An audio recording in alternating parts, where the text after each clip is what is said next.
Жогорку Кеңештин өкүлдөрү, суроолоруңар барбы? Жок. Жокпу? Урматтуу судьялар. Бериңиз шуну. Менде мындай суроо. 17-жылдан баштап талапкерлердин мектебине кабыл ала баштадыңар. Маалыматыңыз барбы? Мындай тапшырган адам канча адам тапшырат? Маалыматтар жүргүзүлөт. Азыр менде так маалыматтарды алып келген жокмун. Биз өткөн талапкерлер боюнча регионалдык маалыматты ала келдим жана иштеген жерлердин жана гендердик көрсөтүүлөр боюнча. Ошол акыркы талапкерлерди кабыл алганыңарда канча адам тапшырды? 100-120га чейин адам тапшырды. 120 адам тапшырды. Анын арасынан 40 өттү. 50 өттү. 50. 120-да. Анан экинчи суроом бар. 200дөн ашык болчу. Маалыматыңыз туура эмес. Кечиресиз маалымат. 200дөн ашык болсо. Анан экинчи суроо. Мына талапкерлер тапшырып атканда тест тапшырат, туурабы? Тесттин мазмуну менен анан квалификациялык экзамен тапшырат да бүткөндөн кийин, 6 айдан кийин тапшырабы квалификациялык экзамен? Ошонун тапшырабы? Ооба, тапшырат. Ошолордун мазмуну бирдей элеби же башкачабы квалификационный экзамендин? Же бирдей элеби тиги вопрос-ответтери? Жок, башкача. Айырмаланабы? Айырмасы бар. Айырмаланат, Так, дагы кимде суроо бар? Курмантай Абдиевич, бериңиз.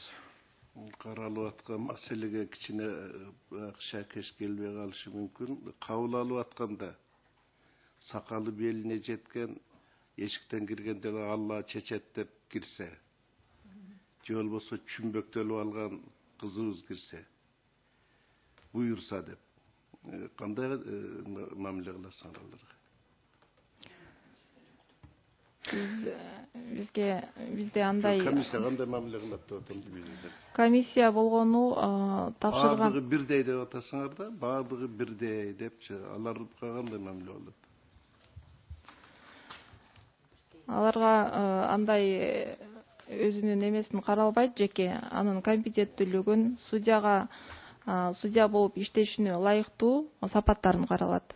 Юрфакты бүтүп алган, анан кийин муну закон чегинде чечилбейт да, буюрса Алла чечет деп кирсе дейм да, кандай кабыл аласыңар? Эми ал деген тесттен 2 этаптуу экзаменден билинет да. Ал баары бир деле сыйынып келе берсин. Анан маселе боюнча бир суроода канча суроолор болду?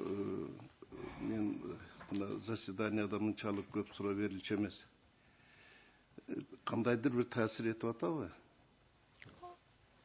Окуу? Судьялар тараптан берилген суроолор кандайдыр бир ой жүгүртүүгө алып барып атабы? Бүгүнкү каралып аткан маселе боюнча. Бул 3-чү эле ирет окутулуп жатпайбы? Эгер бул суроо дагы бул институту судьялар даярдоо дагы өнүгүшү керек.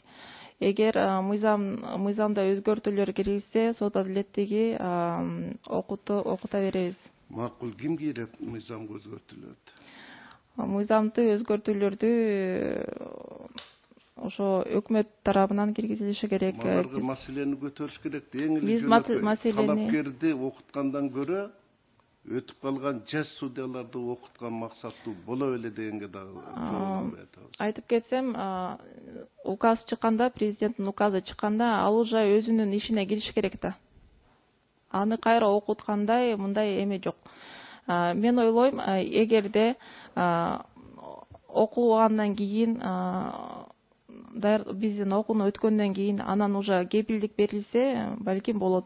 Ага мисалы Францияда ошондой экен да, ошондой практика бар экен. Алар атайын окутуп, даярдалып өткөндөн кийин алар кепилдүү түрүндө ишке киришет экен.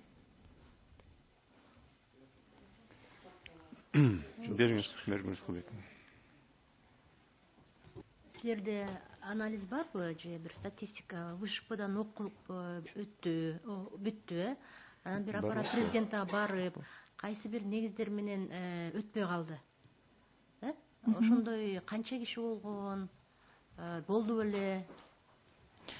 Андай анализдерди сөзсүз түрүндө жүргүзөбүз. Азыр болжол менен айтканда 2000 былтыркы өткөндөрү бир 60% өтүп калды. Биз аны карап турабыз, мындай анализ кылып турабыз да. Өтпөй калгандар барбы же жокпу? Өтпөй калгандар 2017 эле бар. Азыр пока сертификат 3 жыл өтө элек да. 3 жыл өткөндөн кийин да карап чыгабыз. Мен бул суроону айтып атам. ШПдан окуп бүтүп, президентке барып, анан аяктан өтпөй калгандар барбы деп. Андай, кечиресиз, андайлар деген андайларды билбейт экен, маалымат жок менде андай. Башка суроо жокпу? Бериңиз, Чынар Рыскелдиев. Жана сиз айтып кеттиңиз го, судья дайындалгандан кийин сразу эле иштеш керек деген ойдучучу. Сиз айтып атпайсыңарбы, мына 1 жылдык, 1 айлык окуусу бар. Ошол учурда эмне кылат жаңы дайындалган судья? 1 айга кетип атпайбы окууга? Ошондо эмне иштебей отуруп калып атабы же эмне болуп атат? Бул деле ошондой принцип болуп атпайбы? Анда бир аз башка берене менен колдонулат. Ал деген судьялар статусунун 5-3 беренеси боюнча уже квалификациясын жогорулатуу болуп эсептелет. Жана комплексный программа обучения менен окуну айтат. Чополон окуна бериңиз. Могу өткөн жана претенденттерге окуп аткан кишилерге лекция окуп атышпайбы? Мына жогорку соттон дас сыккан соттор келип, ошолорго сабак өтүп атат, Акчасын ким төлөп берет? Бизге Айдило эл аралык уюму жардам берет. Биз ойлойбуз бүткүл эле суроолорду өкмөттүн абалы балким жетпейт болушу керек. Бул деген каражатка ылайыктуу, азыр баарын эле убактысы, саны, бул бүт эле каражатка ылайыктуу атпайбы? Анан бизге баары бир бул эмгек маянасынын пособиялары боюнча Айдило эл аралык уюму жардам берип атат. Бул экинчи суроо. Лекторлорго ошо окуган судьялардын баардыгы эле ошо Айдилодон алат. Бүтүт болду. Лекцияга акчасынчы? Школду, мектептин эмнеге кетет каржысы? Азыркы убакта биз атайын проект постановление даярдап атабыз. Атайын ушундай лекторлорго төлөп берүү суроосун чечип атабыз. Андыктен лекция эле окуп берет аларга. Келип жана жогорку соттун жана жергиликтүү соттордон абдан тажрыйбасы мол судьялар келип окуп атат. Окуп аткан кишилер айтып атат, мына Жыргал Нуржанын айтты, баары ыраазы болушат деп, Мурда сот системасында иштебеген өзгөчөлөр баары айтышат, жакшы окулуп атат деп. Ошолордун баарына Адило төлөп берет, Силердин эмне акчаңар кетет? Мектептин эмнеге кетет? Мектептин азыр көп эле каржылары мындай колдонулуп албайт алат да. Анткени атайын нормалар жок. Ошол нормалар боюнча азыр суроолорду коюп атабыз. Негизгиси эле азыр кеткен каражалар бул деген мындай эме боюнча да, зданияларды кароо, обслуживание боюнча, зарплата, айлык маяна. Башка суроо жокпу? Анда менде бир нече суроо бар. Айтыңызчы. Азыркы талапкерлер 6 ай окут дедиңиз, 3 ай теория. Ошол теорияны окутуп атканда теорияга эмнелер кирет? Эмнени окутат? Анткени талапкерлер тандалып алынды да, эң мыктылары деп. Туурабы? Окуу программасына алайык, теорияга биринчи бул жанагы эмелер боюнча кирет.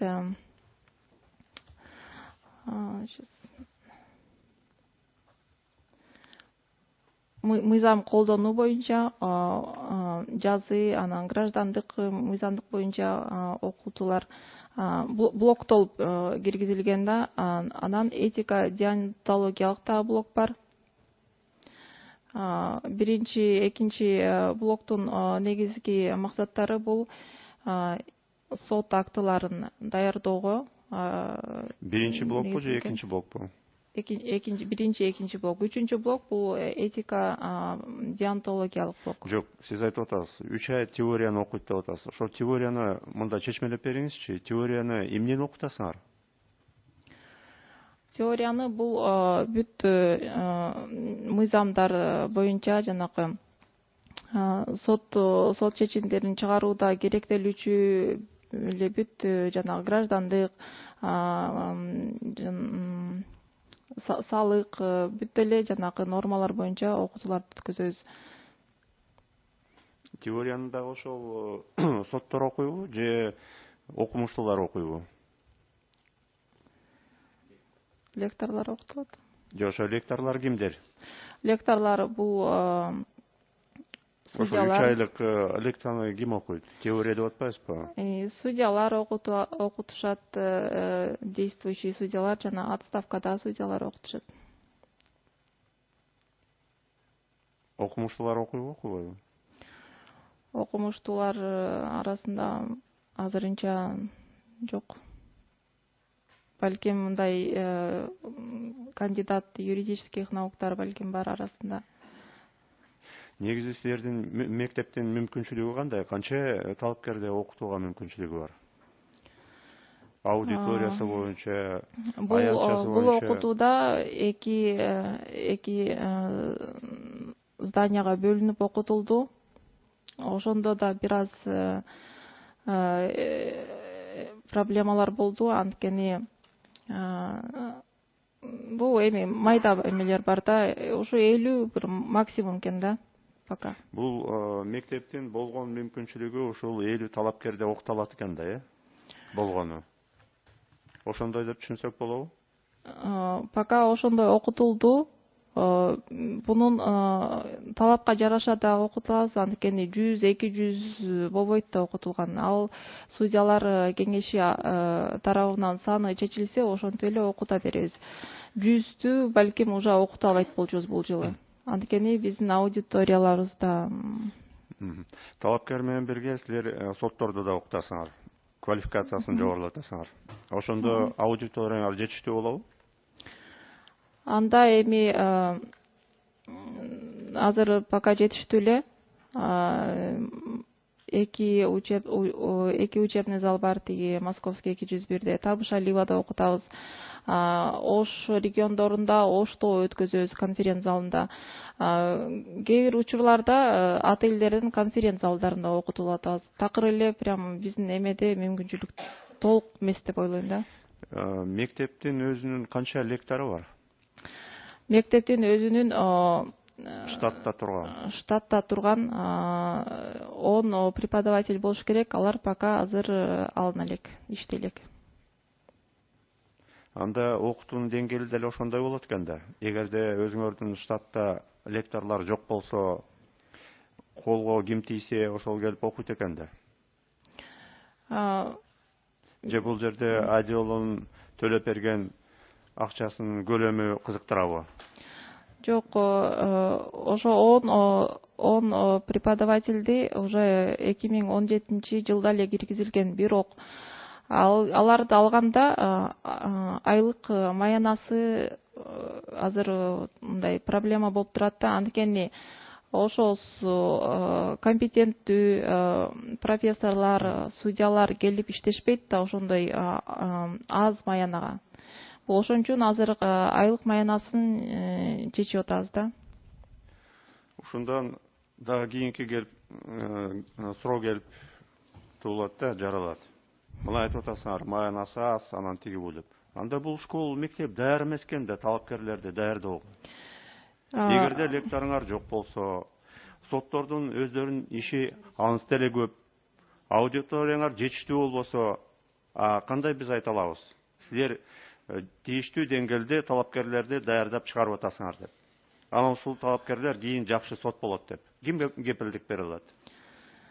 Ал кепилдикти сот адилеттигинин жогорку мектеби жалгыз кепилдик бере албайт. Жогорку сот адилеттигинин жогорку мектеби болгону коюлган мыйзамдык негизде коюлган талаптарда окутулат. Азыр биздин бюджет көбөйгөн, бирок ошо көбөйгөн бюджетти колдонууга нормалар эле киргизилип чечилсе кичине жакшыраак болуп калат да. Уже эмки жылдары жыл сайын уже биздин окутуу уже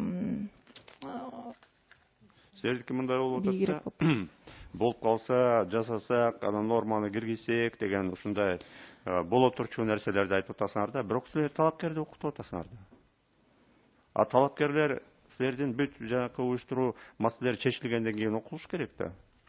Негизи. Бүгүнкү күнү сиздин жообуңузга караганда силердин мектеп талапкерлерди даярдоого даяр эмес экен да.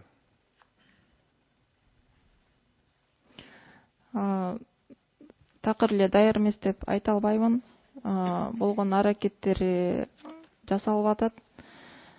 Анын деле өтүп кетип, кантип иштесине, бизде эле жакшы судьялар болушуна, компетенттүү болушуна, биздин ишибиз, жасаган ишибиз жакшы болушуна аракет кылабыз.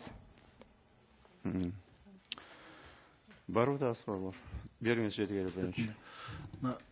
Кечиресиз. Эми туура эми факт жамандыр, жакшыдыр. Бир нече кадрларды окутуп, сертификат берип чыгарып койдуңуздар. Анан сиздердин бюджет бул сот департаментинин бюджети менен бирбекиби же сот соттун адилеттик мектеби өзүнчөбү? Өзүнчө. Анан жана сиз айтып кеттиңиз, бир сөзүңүздө мындай чыгып кетти, мындай маалымат эртен бери бирөөдө айткан жок эле, жана түштүккө барып да окутабыз деп. Ошондой практика барбы? Ал квалификацияны жогорулатуу. Квалификацияны жогорулатуу боюнча. Талапкерлерге тиешеси жок, э? Жок, аларга тиешеси. Анан ошо дагы бир экинчи жагы, эми сиздердин окуу процессин уюштуруу маселесин айттыңыздар. Андан тышкары ошол ансыз да аз бирден экиден эле кишилер бар экен. Маалымат боюнча 17-жылда, анан 18-жылда областтардан келген. Ошолор бул Бишкекке келгенде кандайдыр бир жатакана менен камсыздырабы, эч болбосо? Жок, кандай пока жок, балким ал шарттарда чечилсе, балким жакшы деле болмок. Ал деле стипендия, жатакана, балким бул жанакы шек келтирип атпайбы коррупцияга, балким алар деле жоюлмак да. Жоюлмак деп калдыңыз, демек барбы азыр, э? Жок, андай жатакана, стипендия жок. Биз аны пока бере албайбыз. Коррупциялык маселе жоюлмак деп калдыңыз, барбы деме? Жок, бул шек болуп, көп эле эмелер чыгып атпайбы? Кантип өтүп атат, булар эметип, байлардын балдары өтүп атат. Жорокул астында деле өтүнүчүндө жазылып турбайбы? Бул деген биздин ар бир жарандарга тегиз эмес деп, ошол суроолор да. Рахмат. Барбы да суроолор? Жокпу? Рахмат, отуруңуз.